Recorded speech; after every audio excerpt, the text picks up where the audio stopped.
तो राहुल गांधी और सोनिया गांधी के खिलाफ जो समन जारी किया गया ईडी की तरफ से, उसके विरोध में झारखंड कांग्रेस प्रदेश कार्यालय में भी कांग्रेस पार्टी की तरफ से धरना दिया गया है। रांची घटना पर कांग्रेस प्रदेश अध्यक्ष राजेश ठाकुर ने कहा कि सरकार ने जांच कमेटी बनाई है और मामले की जांच हो रही है।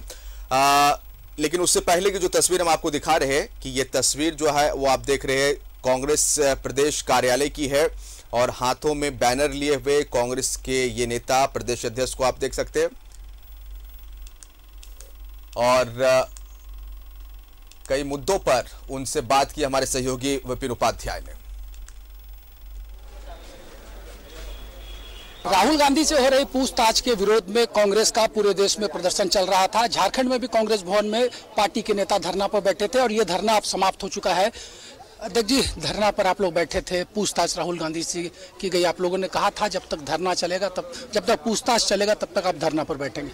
देखिए, जिस तरह से कार्रवाई ईडी की चलती है और जिस तरह से ईडी सिर्फ और सिर्फ परेशान करने के लिए आदरणीय राहुल गांधी जी को समन करती है, वैसे में हम लोगों ने निर्णय लिया था कि बिल्कुल लगातार जब तक आदरणीय राहुल गांधी जी से पूछताछ होगी तब तक हम लोग लगातार धरना प्रदर्शन के माध्यम से लोगों का ध्यान आकृष्ट कराते रहेंगे कि किस तरह से ईडी की कार्रवाई होती है। जरा देखिए, लगातार आप देख रहे होंगे जिस तरह से जो विपक्ष के नेता हैं या यूं कहिए जो गैर भाजपा नेता हैं या गैर भाजपा शासित राज्य के मुख्यमंत्री हैं, उन्हीं को लगातार ईडी और सीबीआई के द्वारा परेशान किया जाता है।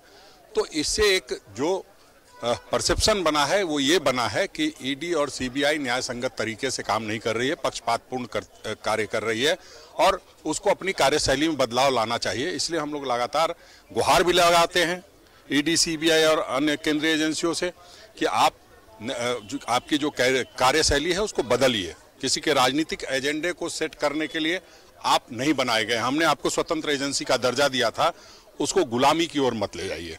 तो हम समझते हैं आज जो पूरे देश में प्रदर्शन हुआ है, निश्चित रूप से सीबीआई, ईडी जैसी जो स्वतंत्र संस्थाएं हैं वो अपने बारे में एक बार पुनर्विचार जरूर करेगी और आने वाले समय में जो कार्य करे वो न्याय संगत तरीके से करेगी।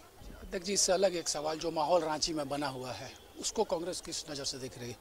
देखिए, 2 सदस्यीय जांच कमेटी का गठन हो गया है। लोग कह रहे हैं गिरफ्तारी नहीं हो रही है।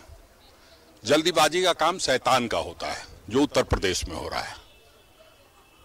और हम लोग कोई भी काम पूरी संजीदगी के साथ, पूरी संवेदनशीलता के साथ करते हैं और उस निमित्त हम लोग सारी चीजों को देख रहे हैं, समझ रहे हैं और ये काम प्रशासन का है।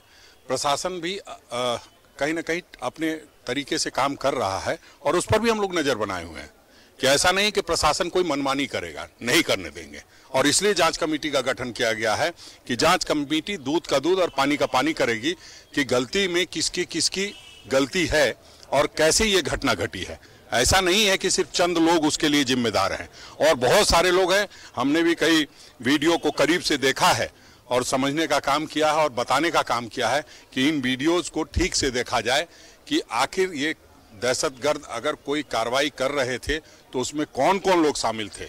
सिर्फ एक समुदाय विशेष को टारगेट करके एक एजेंडा सेट करने का काम नहीं हो जो पूरे देश में चल रहा है। और जो लोग ये कहते हैं भारतीय जनता पार्टी के लोग कि यहाँ इतनी बड़ी घटना हुई है, तो उनको ये भी बताना चाहिए कि अन्य राज्यों में क्या हुआ, उत्तर प्रदेश में क्या हुआ है। ठीक है, आप बाद में जो आपका एजेंडा है उसके तहत आप काम कर रहे हैं। हम बुलडोजर संस्कृति के लोग नहीं हैं, हम किसी को बुलडोज करने नहीं सत्ता में आए हैं। हम सत्ता में सबकी बात को सुनने आए हैं, समझने आए हैं और न्याय संगत तरीके से सबको न्याय देने का जो हमने संकल्प लिया है वो हम लोग उसके लिए अग्रसर हैं। कांग्रेस का धरना समाप्त हो चुका है और साथ ही साथ रांची में जो घटनाक्रम है उस पर भी कांग्रेस ने अपनी तरफ से एक तरह से कहा जाए तो स्टैंड क्लियर किया है। सहयोगी सुशील के साथ विपिन उपाध्याय, न्यूज़ 11 रांची।